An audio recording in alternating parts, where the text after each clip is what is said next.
Tapi Bu, ada yang bilang ketika pembangunan yang saat ini ada di Kota Medan, banyak muncul orang miskin baru di Kota Medan. Karena mereka yang tadinya berdagang di pinggir jalan, kemudian aksesnya ditutup, sehingga mereka tidak mampu lagi untuk memenuhi kebutuhan hari-harinya dengan berdagang. Itu di mana menurut Ibu?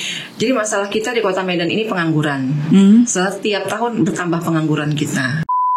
Apalagi heboh-heboh lampu pocong ya kan? Betul, itu juga gitu panjang ya. Itu kan. Masyarakat tuh banyak yang datang ke kita itu. Ya mereka bilang tuh gimana tuh pengawasan yang anggota dewan? Tuh anggota dewan ikut bersalah tuh di situ. Jadi masyarakat itu harus menyadari pajak dia itu berfungsi untuk dia. Kadang kan nggak ngerasa ini kita dapat fasilitas gitu. Terus ketika diingatkan baru oh iya ya. Halo Sobat Dewan, kita bersama kembali di program DPRD Menyapa bersama saya Retno Yunita dan narasumber kita kali ini ada Ibu Diaul Hayati SAG MPD selaku anggota DPRD Kota Medan fraksi PKS Dapil 5. Topik yang akan kita bahas adalah pengelolaan pajak dan retribusi dari rakyat untuk rakyat. Assalamualaikum Ibu, apa kabar? Waalaikumsalam warahmatullahi wabarakatuh. Alhamdulillah baik. Oke, luar biasa cantik sekali Ibu hari ini. Ya, perempuan kan cantik. Oh gitu, kalau laki-laki baru ganteng. Baru ganteng. Jadi semua perempuan cantik. Oke, setuju. Baik, dan juga Sobat Dewan, Anda bisa juga menyaksikan program ini melalui YouTube kami di Sekretariat DPRD Medan. Kemudian bisa follow IG @Humas DPRD Kota Medan, Facebook Sekretariat DPRD Medan, dan juga website di dprd.pemkomedan.go.id. Baik, Ibu Dia, saya boleh sapa dengan Ibu Dia saja? Baik, Ibu Dia, ini kalau bicara dengan topik kita yaitu pengelolaan pajak dan retribusi dari rakyat untuk rakyat. Artinya bahwa ini semuanya sebenarnya adalah pungutan yang datangnya dari rakyat, kemudian untuk rakyat dan juga oleh rakyat begitu ya, Ibu ya. Tapi masalahnya rakyat kita juga khususnya di Medan masih belum merasakan manfaat dari retribusi pajak dan retribusi yang ada saat ini. Tapi sebelum kita ke sana Ibu, mungkin Ibu dia bisa menjelaskan apa sih yang dimaksud dengan pajak dan retribusi? Jadi masyarakat kita seringkali juga nggak sadar gitu kalau sebenarnya dia sudah membayar pajak. Karena pajak ini kan banyak macamnya ya. Kalau kita beli makanan, kita sudah kena pajak pertambahan nilai PPN 10%. Kalau kita makan di restoran, sudah include dengan pajaknya. Tapi mungkin nggak semua orang tahu juga, lihat juga itu ini ada kena pajak atau nggak kena pajak atau nggak. Gitu. Atau ketika dia bayar listrik, dia sudah kena pajak penerangan jalan misalkan. Nah, jadi memang pajak itu merupakan kewajiban warga negara ya yang sudah diatur dalam undang-undang ya, dalam Undang-Undang Dasar pasal 23A itu juga dinyatakan demikian. Itu pajak itu kewajiban. Makanya kalau nggak ada istilah pemutihan pajak. Kalaupun ada mungkin pemutihan denda pajak. Betul. Itu ya. Karena dia kewajiban. Ya, boleh juga lah ya ada pemutihan pajak. Nanti bisa kita usulkan juga itu. Betul. Tapi Ibu kalau tadi Ibu bilang bahwa ini adalah pajak itu adalah kewajiban rakyat ya. Tapi kalau pajak tuh kayak semacam ada paksaan. Rakyat harus mau tak mau harus membayar. Ada bedanya dengan retribusi nggak? Pajak dan retribusi. Ya, jadi kalau retribusi ini di daerah ya. Jadi kalau pajak itu ada pajak pusat, pajak provinsi, pajak daerah. Tapi kalau retribusi itu memang pungutan yang dilakukan oleh pemerintah daerah kepada masyarakatnya karena memberikan fasilitas. Misalkan retribusi parkir, fasilitasnya apa? Tempat parkir di pinggir jalan. Jadi ada fasilitas yang diberikan kepada masyarakat dan juga terkait dengan izin-izin. Nah, seperti itu. Oke, kalau bicara soal sumbernya pastinya ini dari rakyat ya. Tapi masalahnya rakyat juga masih belum merasakan manfaat atas kewajiban yang mereka berikan, Ibu. Iya, jadi saya kalau ketemu dengan masyarakat terus menanyakan ke masyarakat, Bu, ini jalan depan rumah Ibu ini yang bangun siapa? Itu orang PU tuh, Bu. Yang bayar siapa, Bu? Ya pemerintah lah. Ibu tahu nggak uangnya dari mana? Banyak juga yang nggak tahu uangnya dari mana. Saya bilang uangnya dari pajak dan retribusi yang Ibu bayarkan. Lalu mereka nanya, yang mana itu ya? Ibu bayar PBB nggak tiap tahun? Oh, saya bayar gitu. Nah itu uangnya sebagiannya dibangun untuk jalan. Ibu Ibu bayar, Ibu kalau misalkan bayar listrik itu ada Bu pajaknya, pajak penerangan jalan. Ibu makanya ada lampu jalan. Nah, jadi dikembalikan oleh negara, oleh pemerintah daerah dalam bentuk fasilitas untuk masyarakat, fasum untuk masyarakat. Itu tadi jalan, kemudian lampu jalan, drainase. Terus juga tanya, Ibu dapat gratis nggak? Dapat jaminan kesehatan nggak? BPJS gratis dapat. Nah, itu dari pajak yang kita bayarkan itu. Jadi itu dibayarkan oleh kita semua. Tapi mungkin subsidi lah ya, yang kaya bayar pajak, dia nggak dapat fasilitas gratis. Betul. Nah, yang mendapatkan fasilitas gratis yang tidak mampu, saling tolong menolong gitu kan, seperti itu. Baik Ibu. Dan kalau bicara soal besaran juga ini tadi Ibu singgung soal PBB, iya kan Bu? Banyak yang nggak bayar PBB ya. Banyak yang nggak bayar dan masyarakat yang mungkin punya rumah warisan, kemudian PBB-nya sama dengan diberlakukan dengan jumlah yang restoran atau hotel. Itu gimana Bu? Jadi PBB itu ada dua ya. Ada PBB pedesaan dan perkotaan, ada PBB namanya P3, ada perkebunan, pertambangan dan lain-lainnya itu ya. Nah, kalau yang perkebunan, pertambangan dan yang lainnya itu, pertanian dan lainnya itu pemerintah pusat, pajak pemerintah pusat yang pungut. Nah, untuk di daerah itu misalkan di Kota Medan itu pajak bumi dan bangunan, pedesaan dan perkotaan. Jadi itu semua pajaknya kembali ke daerah. Nah, kalau tadi yang pajak yang P3 tadi, PBB P3 tadi itu pemerintah pusat yang pungut, kita dapat bagi hasilnya gitu. Ada bagian juga kita dapat. Tapi kalau untuk yang tadi PBB perkotaan dan pedesaan, yang dapat ya pemerintah daerahnya. Kalau kita perkotaan lah ya. Nah, memang tahun lalu mungkin ya itu sudah ada kenaikan ya. PBB kita itu memang kan berdasarkan NJOP, nilai jual objek pajaknya. Tanah tuh pasti akan naik setiap tahunnya, rumah akan naik setiap tahunnya. Betul. Nah, hanya saja kan kesanggupan masyarakat sekarang, sanggup nggak membayar seperti itu. Saya pernah ada contoh itu ya, seorang pensiunan PNS ya, dia punya rumah cukup besar dan tapi hanya untuk digunakan, bukan untuk usaha. Kalau usaha jelas lah ya, ada nilai hasil dari itu ya. Dari itu. Dia harus bayar 3 juta lebih, sementara pensiunnya aja 3 juta. Aduh. Nah, begitu. Dan tentu dia merasa berat. Nah, kita buat kebijakan di pemerintah kota. Jadi untuk pensiunan dan veteran itu bisa memohonkan pengurangan pembayaran PBB. Ada diskon. Jadi bukan PBB yang dirubah. Kan kita nggak mau juga NJOP kita dirubah jadi murah kan? Betul. Harganya. Karena nggak mungkin tanah itu makin murah kan gitu. Benar. Tapi ada di pengurangan pembayaran. Kalau untuk pensiunan itu sampai 50%. Kalau untuk veteran sampai di 75%. Pengurangannya. Mereka harus ada melampirkan surat keterangan yang ada persyaratannya. Ada persyaratan. Lampirannya, permohonannya ya semuanya. Dan menurut saya ya sebagian juga ada yang nggak mau bayar. Warga kita ini kan macam-macam juga pemahamannya tentang pajak ya, nggak mau bayar. Alasannya rumah saya, rumahku, orang Medan ya kan, rumahku, tanahku kok kalian minta pula pajaknya. Nah, gitu ya. Itu tadi perlu ada sosialisasi terus. Nah, kan di depan rumah ibu ada jalannya, bangun jalan itu kan dari pajak ibu, gitu. Jadi harus ada pendekatan lah ke masyarakat, menjelaskan kepada mereka sehingga mereka menyadari penting yang membayar pajak tadi. Baik. Nah, kalau dilihat dari perbandingan atau lebih besar rasio penerimaan pajak atau rasio penerimaan dari retribusi Ibu? Kalau kita di Kota Medan pajak lebih besar. Ya itu kita punya pajak perkotaan itu targetnya 900 miliar. Kita punya kita dapat pajak penerangan jalan itu sekitar 300 miliar. Jadi kita lebih banyak memang dari pajak daripada retribusi. Kalau retribusi itu contohnya retribusi parkir pinggir jalan kita cuma dapat kemarin 26 miliar. Targetnya berapa? BMB. Target kita 50 miliar 2023. Kita 2022 kemarin ya. Targetnya di 45 miliar, dapatnya itu sekitar 26 nggak salah. Di 2023 ini kita naikkan lagi targetnya di 50. Tapi realisasi kemarin saya lihat juga belum capai sampai 50% ya, 25 miliarnya. Kita berharaplah bisa capai sampai di 35 atau di 40 ya.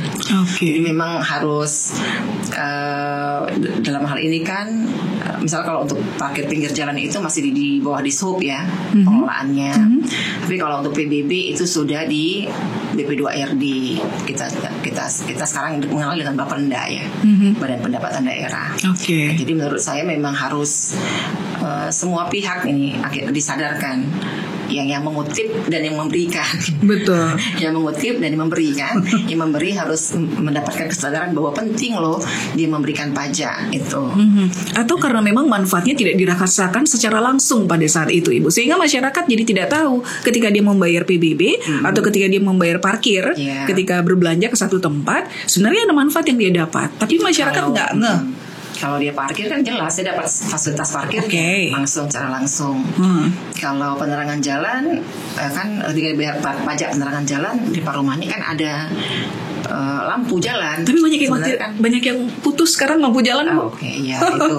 Itu siapa? Mereka harus mempertanyakan itu kemana, Bu? Dishub. Jadi Dishub sendiri kan sudah buat sekarang itu ada WhatsApp lampu jalan. Jadi masyarakat bisa foto, kirim alamat lengkap, kirim ke WhatsAppnya Dishub. Sudah ada. Dan banyak juga anggota dewan. Mereka bilang, Bu, udah kami kirim, Bu, ke WhatsApp itu, Bu. Sebulan nggak juga diperbaiki orang itu, Bu. Ya, saya teruskan nanti ke kadisnya atau ke sekretaris dinasnya. Ya lah, Bu, Ibu aja, Bu. Kalau dengan Ibu seminggu udah selesai. Gitu ya. Saya bilang ya mungkin dalam daftar antrian, tapi tetap kita minta agar Dishub segera ya. Jadi jangan sampai berbulan. Jadi kalau udah masuk datanya hari ini ya 3 hari harusnya udah selesai itu masalah lampu jalan. Karena kita kan lampu jalan itu termasuk banyak pegawainya. UPT-nya juga ada di selatan, ada di timur, ada di utara, ada ya. Jadi bukan cuma satu gitu ya UPT-nya. Jadi menurut saya harus bisa segera dilakukan. Baik. Banyak juga memang gang-gang yang belum ada lampu jalannya. Betul, itu bisa diusulkan. Tapi mungkin harus melewati beberapa. Iya benar. Jadi kalau pemasangan tiang itu harus pengusulan tahun anggaran. Tapi kalau hanya lampu jalan putus itu sudah ada anggarannya. Tinggal ganti lampu jalan. Nah, siapa sebenarnya yang mengelola pajak dan retribusi ini kalau gitu, Bu Dia? Kalau di pemerintah pusat itu kan Kementerian Keuangan ya. Ya, kalau kita di daerah itu namanya Bapenda. Dulu namanya BP2RD, sekarang istilahnya Bapenda, Badan Pendapatan Daerah. Tapi tidak semua juga mereka yang ngelola. Tadi lah parkir masih di Dinas Perhubungan. Betul. Kita kemarin berkeinginan semua pajak retribusi kita itu dikelola oleh badan itu. Jadi jangan sampai ada di yang lain-lainnya lagi gitu. Misalkan dulu IMB kan masih juga di dinas yang terkait gitu ya. Kita mau satu pintu aja nanti ke depannya. Ini sedang dalam proses lah kita ya, pembenahan itu. Tapi 2024 udah mau dekat, ini proses itu kira-kira bisa terrealisasi nggak sampai di 2024? Kalau yang retribusi parkir pinggir jalan kayaknya masih di Dishub ya. Masih di Dishub ya? Masih di Dishub. Kecuali kalau sudah pakai e-parking semua ya. Kecuali kalau pakai e-parking semua ya. Kita kan belum semuanya e-parking. Tapi di beberapa tempat sudah dilakukan ya Ibu ya. Oke, baik. Dan pungutan pajak dan retribusi ini dulu dipisah Ibu ya. Sekarang dijadikan satu, pajak peraturan daerahnya. Nah, pungutan pajak dan retribusi masyarakat ini artinya digunakan untuk apa saja selain yang tadi Ibu jelaskan, lampu jalan, kemudian hal-hal yang lain. Mungkin hal-hal kecil yang juga masyarakat nggak tahu kalau sebenarnya itu adalah dari pajak. Nah, jadi gini, termasuk tunjangannya anggota dewan, tunjangannya PNS. Wah, itu rakyat juga yang biayai, Bu? Oh iyalah, jadi dari mana lagi? Makanya kalau pilih wakil rakyat, tagih ke wakil rakyat apa aja yang udah dikerjakannya. Jangan janji-janji palsu gitu ya, Bu ya. Jangan mau 5 tahun didatangi, setelah itu 5 tahun hilang, nanti 5 tahun datang lagi itu anggota dewannya. Ini termasuk juga PNS kita kan tunjangan perbaikan penghasilannya dari pajak retribusi rakyat itu juga. Daerah, dari pajak retribusi dari daerah. Tapi gaji pokoknya pun sebenarnya dari pajak, tapi dari dana alokasi umum, dari pajak pusat tadi yang dikembalikan kepada daerah. Yang tadi saya bilang lah, kita beli makanan kena PPN 10% itu kan bukan dikutip di sini, tapi di pusat. Kepada pengusahanya ya. Nah, seperti itu.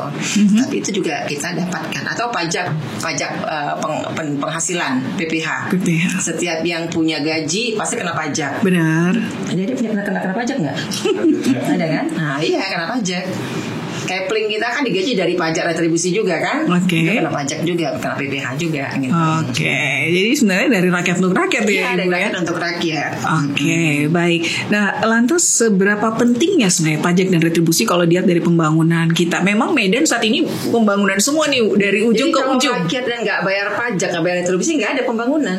Orang sumbernya semuanya dari pajak dan retribusi rakyat. Artinya pembangunan yang ada saat ini di Medan itu karena memang Medan sudah cukup melek dengan pajak atau gimana masyarakatnya? Bayar pajak dan bayar retribusi. Ya mungkin karena Medan juga termasuk jumlah penduduknya banyak, ya dibandingkan kota Binjai lah. Kita jumlah penduduknya banyak, wajib pajaknya banyak, rumahnya banyak, gitu ya.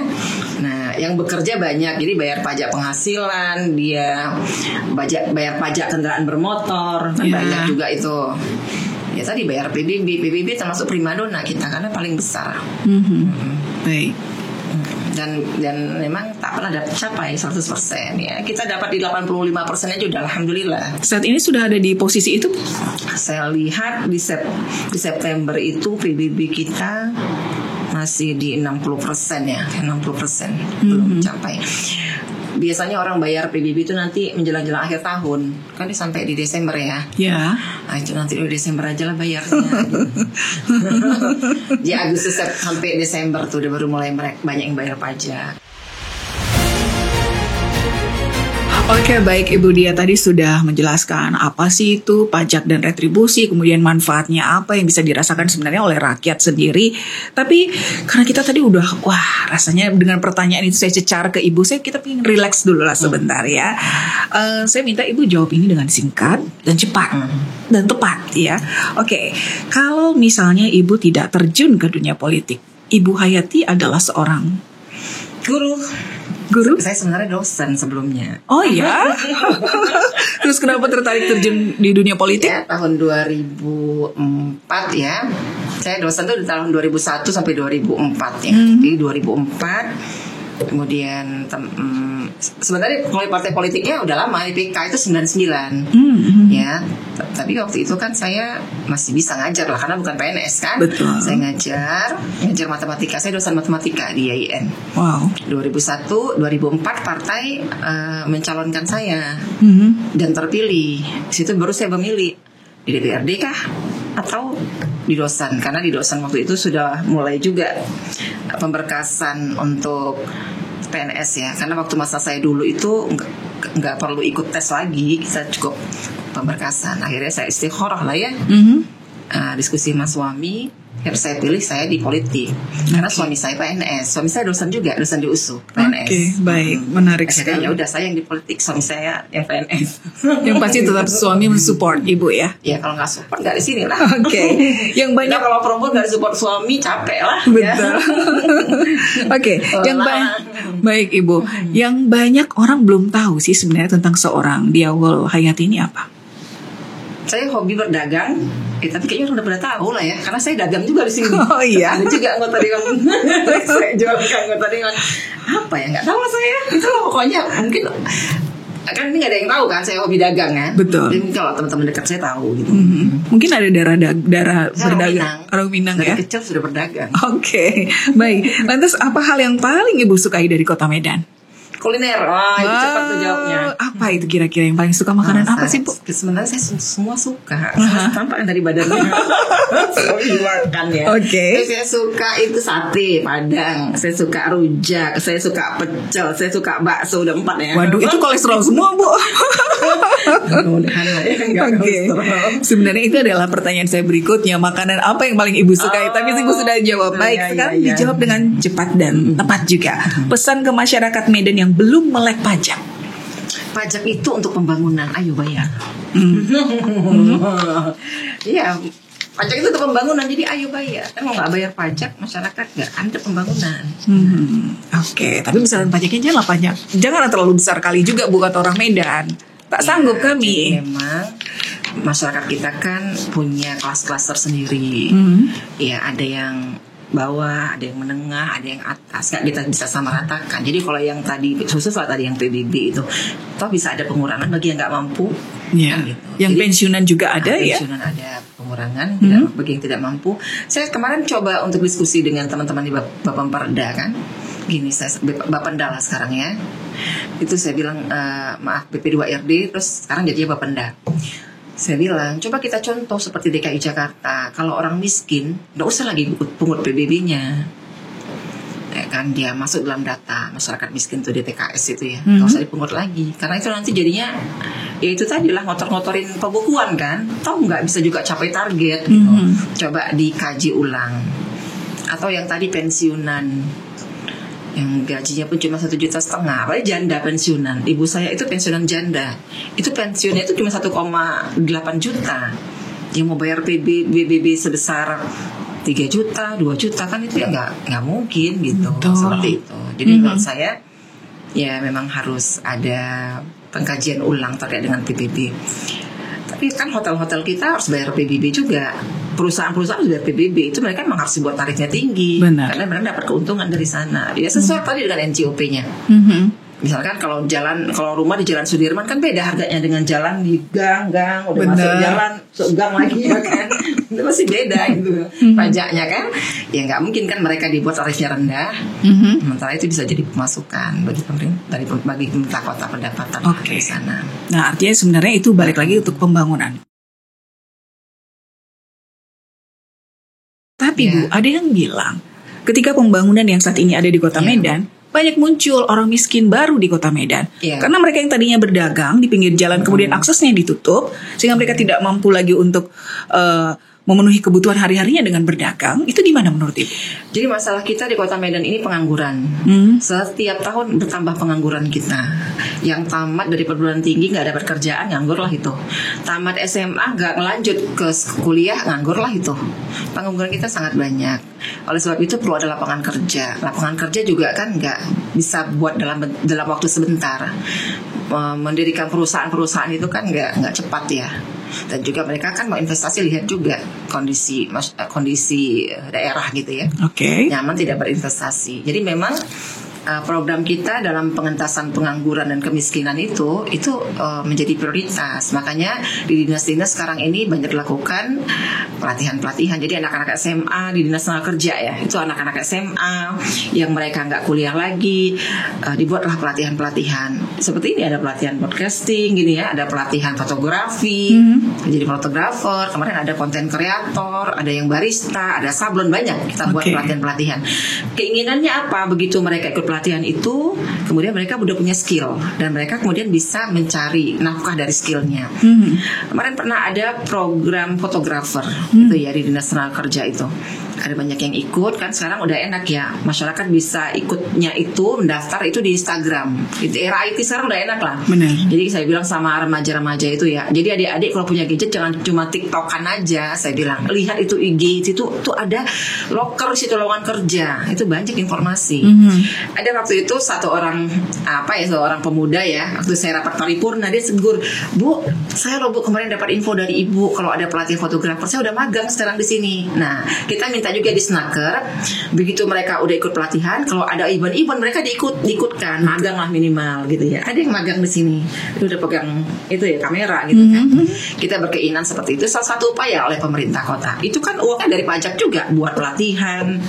Nanti ada uang sakunya, narasumbernya dibayar kan dari pajak juga. Jadi memang masalah kita kemiskinan itu hari ini adalah pengangguran. Coba kita lihat aja teman-teman kita ojol. Saya kemarin Sosperda itu teman-teman ojol di Johor. Kita lihat itu mereka sarjana ekonomi, sarjana hukum, sarjana pendidikan. Betul. Itu nggak bekerjanya ya nggak tahu, nggak ada pekerjaan gitu. Ya udah mereka akhirnya kesempatannya apa, peluangnya apa, ojol. Ya alhamdulillah ada ojol. Kalau enggak juga mereka nggak mendapatkan penghasilan. Jadi pemerintah kota memang harus berupaya bagaimana bisa menciptakan lapangan kerja baru. Setidaknya menstimulan lah agar mereka itu memiliki kemauan untuk menciptakan lapangan kerja baru sendiri. Nah itu dia tadi.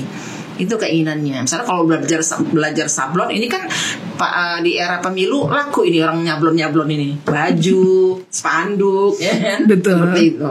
Oke, jadi memang harus cerdas juga melihat Nah, untuk peluang-peluang. UMKM kita pun demikian. Jadi kita di Medan ini paling banyak kan mikro, jualan Betul. pecel, ya, jual kue. Tapi maksudnya jual mereka harus roti. ditutup karena ada pembangunan jalan di sana. Di mana ada pembangunan jalan sekarang? Bisa di Serdang, itu banyak pelaku UMKM, di pedagang Serdang. sate yang harus tutup.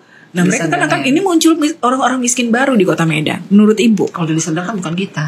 Jalan Serdang, Oh, Jalan itu Serdang. masih Kota Medan. Oh, Jalan Serdang. Betul. Saya pikir dari Serdang. Nah, saya kemarin ada protes masyarakat ke saya. Mereka komplain. Tolonglah itu kalau buat perbaikan jalan jangan tutup jalan dua-dua. Jadi harus satu jalan aja yang ditutup dulu. Selesai satu jalan baru tutup satu jalan lagi. Kan itu kan jalannya gini ya. Betul. Jadi kita memang minta kepada pemerintah kota ketika ada pembangunan pun dibuat, bagaimana mengupayakan agar tadi ya dunia usaha tetap bisa berjalan baik gitu. Jadi apa rekayasa lalu lintas yang bisa dibuat? Maka tutup satu menurut saya oke ya. Di mana yang kemarin tutup satu? Udah saya lihat tutup satu ya. Mana kemarin saya lewat tutup satu? Oh, lupa saya di mana. Ya cuma satu jalan yang ditutup. Oke, berarti satu jalan lagi masih bisa jalan aja ditutup ya. Tapi ini kan mau ada underpass ya. Betul. Kalau underpass itu saya pikir memang di Sub itu harus coba buat rekayasa lalu lintas gimana supaya jangan satu jalan itu yang ditutup. Otomatis kalau satu jalan itu ditutup semuanya, semua usaha yang ada kiri kanannya itu otomatis nggak bisa. Seperti di Jalan Gatot Subroto Simpang Pondok itu ditutup. Itu ditutup. Ini coba kita akan tinjau lihat lagi gimana caranya rekayasa lalu lintasnya. Ya memang gini, ketika ada pembangunan memang ada konsekuensi yang harus diterima juga. Tapi gitu. Harusnya rakyat juga dapat solusi kan, gitu ya Ibu ya. Kalau untuk yang toko susah lah ya. Dia toko di situ dia mau pindah kemana gitu ya. Benar. Tapi kalau yang di pinggir jalan, kita kan udah buat zonasi PKL, pedagang kaki 5. Itu saya pikir itu yang harus segera kita realisasikan. Jadi jangan cuma sekedar ada perdanya. Kita siapkan zona-zonanya. Walaupun nggak mudah. Dulu ingat nggak ketika kebakaran Pasar Aksara? Iya. Mereka kan nggak mau jauh-jauh dari situ. Akhirnya di jalan itu kan, di badan jalan itu. Benar. Dan itu memang nggak mudah untuk menertibkannya. Kan kita ada sisi kemanusiaannya juga. Nah seperti itu. Oke, baik. Sama dengan sekarang pasar-pasar tumpah ke jalan. Sudah adanya gedungnya, tapi tetap juga tumpah ke jalan. Itu memang harus ada upaya yang pendekatan lah ya kepada masyarakat. Jadi ada kesadaran masyarakatnya juga. Di kita juga tidak semena-mena gitu ya. Mungkin gitulah caranya. Oke, baik. Lantas Ibu Dia, ini kan masih ada hak-hak yang seharusnya sebenarnya dinikmati oleh rakyat ya. Terus tapi belum sepenuhnya juga terrealisasi. Misalnya kalau kita lihat tadi pembuatan jalan, pembangunan jembatan, rumah ibadah, sampai keamanan dan ketertiban. Tanggapan Ibu? Jadi memang benar ya. Jadi yang kita dapatkan itu memang tidak bisa semua menyelesaikan masalah dalam satu waktu. Jadi makanya dalam rapat-rapat seri badan anggaran, jadi seorang wali kota ya kalau dia kan 5 tahun di wali kotanya, dia punya visi misi, dia punya RPJMD, dia mau buat apa di kota ini ya. Nah jadi ketika misalkan ini sekarang wali kota kita punya RPJMD itu infrastruktur, pembenahan infrastruktur ya? Mau semua jalan nggak ada banjir di kota Medan. Nah, memang harus secara bertahap itu menghitung berapa jumlah jalan di kota Medan, berapa jumlah jalan yang rusak, yang baik, mana jalan yang nggak ada drainasenya. Itu harusnya sudah mulai punya petanya dan membagi dalam 5 tahun. Nah, masalahnya kemarin kita COVID. Ketika COVID, pajak dan retribusi kita menurun. Orang nggak keluar rumah kan nggak bayar parkir, orang nggak ada keluar. Orang nggak makan di restoran, nggak ada pajak restoran, nggak ada pajak hotel, nggak nginap di hotel. Itu kan memang berkurang sehingga pembangunan kita baru kita mulai rasakan di tahun anggaran 2022 barulah mulai normal. Nah itu dia. Saya nggak mau juga ini ya menyampaikan keinginan kita secara pribadi sebagai anggota dewan. Kita kan harus mementingkan masyarakat. Betul. Ya.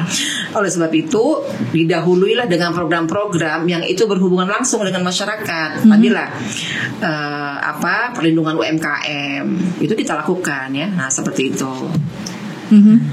Oke, baik. Jadi upaya-upaya itu sudah dilakukan saat ini dan sejauh ini kita akan tinggal menunggu hasil dari upaya yang sudah dilakukan ya Ibu ya. Ya, jadi kami aja anggota dewan ya, ketika masyarakat ke kita nyampaikan dalam aspirasi masyarakatnya, Bu jalan ini, kita udah rekap itu jalan, terus kita sampaikan kepada dinas PU, bilang Bu nggak mungkin semua kita perbaiki dalam tahun ini, harus dibagi.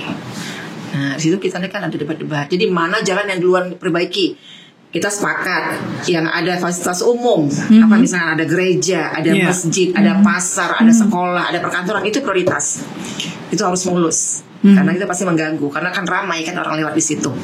Yang lainnya itu menjadi prioritas kedua. Nah, itu kita sepakati. Jadi jangan karena misalkan ini ketua partai nih dan anggota dewan harus yang punya dia dulu, enggak. Kita enggak mau begitu, tapi mana yang menjadi prioritas tadilah seperti ada fasum di situ, itu menjadi prioritas kita. Oke. Baik, ini menarik sekali dan yang pasti kita lihat bagaimana hasilnya semuanya ya Sobat Dewan. Karena memang masa kerja dari anggota dewan kita juga akan segera berakhir, wali kota juga akan segera berakhir, sehingga pembangunan yang saat ini jangan sampai akhirnya putus di tengah jalan. Iya, jadi memang kita sedang ada program multi-yes kan sampai 2024, Lapangan Merdeka, Kebun Bunga, betul. UMKM Center USU, ada kemudian gedung Islamic Center di Medan Labuhan ya, dan Labuhan itu multi-yes semuanya. Underpass juga ada beberapa ya, Kata Subroto sama yang Katamso ya, itu ya, itu underpass juga ya.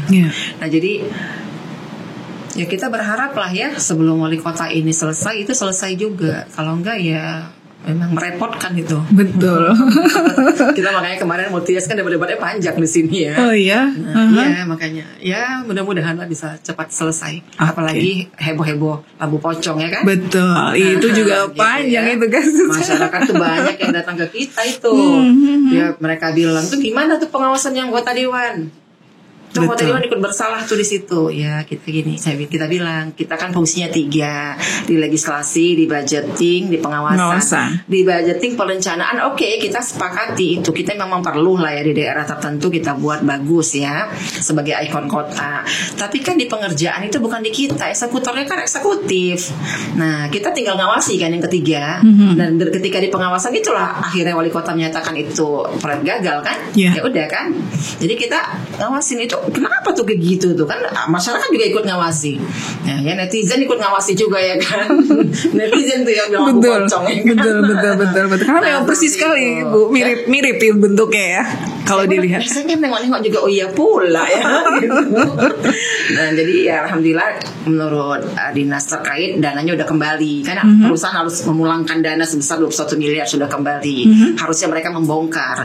Kemarin di Juanda kayak udah dibongkar ya, yang di sini yang belum, di Jalan Imam Bonjol itu belum, Sudirman belum dibongkar.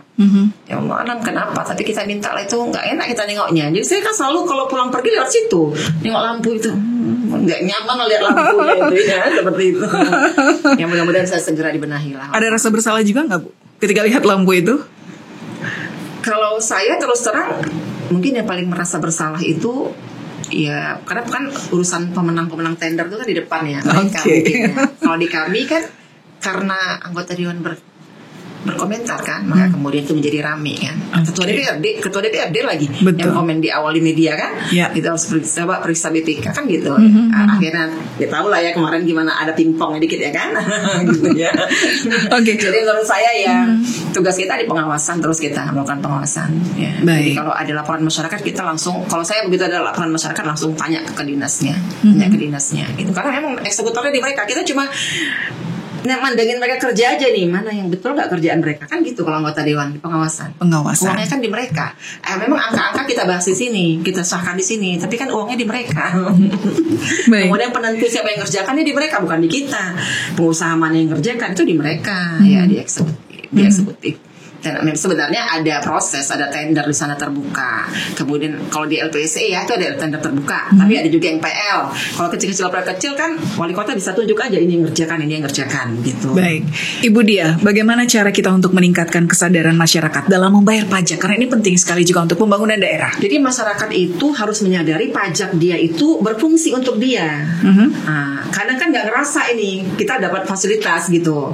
Terus ketika diingatkan baru oh iya ya. Kalau saya kan Sasperda misalkan, seringan saya Sasperda itu tentang sistem kesehatan Kota Medan UHC, karena masih banyak masyarakat tidak tahu. Saya bilang, Bu, program UHC ini Bu dari pajak Ibu. Oh iya ya, iya Ibu bayar PBB Bu. Ibu dapat UHC gratis, berobat gratis kan. Kalau Ibu sakit, misalkan Ibu sakit apa jantung, itu kalau berobat bayar sendiri, itu segini besar dananya. Ibu bayar PBB-nya berapa? 400.000. Lebih banyak kan Bu biaya berobat Ibu kalau misalkan Ibu bayar sendiri. Ini dari PBB Ibu itu. Oh iya ya, ini saya bayarlah PBB saya nanti. Dia mah merasa nggak nyaman kan? Dia udah berobat gratis, nggak bayar PBB gitu. Jadi pendekatannya harus pendekatan masyarakat merasakan efeknya langsung. Nah seperti tadi lah jalan tadi kan, kalau depan rumahnya berlubang kan dia juga nggak nyaman kan. Dengan jalannya mulus, Kita tanya kan jalannya, siapa jalan depan rumahnya mulus? Kami mulus Bu, baru diperbaiki. Itu dari PBB Ibu. Ada yang komentar, saya bayar PBB Bu, jalan saya lubang-lubang. Nanti Ibu kirim ke saya datanya. Kita petanian paling bisa ngomong gitu ya kan? Kirim datanya ke saya. Jalan mana yang berlubang? Kalau bisa foto kirim ke saya ya Bu. Nanti coba kita usulkan. Ya mungkin tahun ini nggak bisa, tahun depan. Karena uangnya harus dibagi-bagi. Dan masyarakat harus paham uang itu harus dibagi-bagi. Nggak bisa semua untuk jalan. Jalan itu kita jadi anggarannya cuma 1 triliun.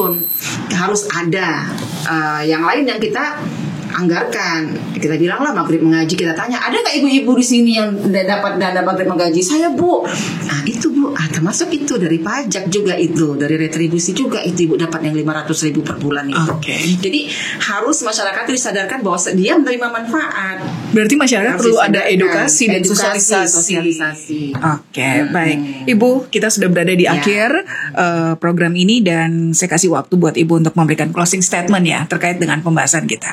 Ya, saya hanya berharap ya masyarakat itu memiliki kesadaran ya untuk membayar pajak itu dengan baik ya, dan kemudian memang inisiatif dari diri sendiri untuk membayar pajak, nggak perlu dipaksa-paksa, karena memahami bahwa pajak itu memang berfungsi atau bermanfaat untuk kita semua gitu, termasuk untuk tadi masyarakat yang membayar pajak. Saya mungkin itu saja yang ingin saya sampaikan kepada masyarakat dan kepada pemerintah kota. Tentunya juga ketika mendapatkan pajak dari rakyat, retribusi dari rakyat, ketika melaksanakan program-program pembangunan memang yang berdampak langsung kepada masyarakat, dan kita sebagai anggota dewan terus ya mengawasi itu, dan kemudian kita juga bagian dari dalam perencanaan itu berupaya terus berkolaborasi mana yang terbaik untuk masyarakat. Jadi pajak ke rakyat tepat dia dikembalikan ke rakyat dengan program-program yang bermanfaat untuk rakyat.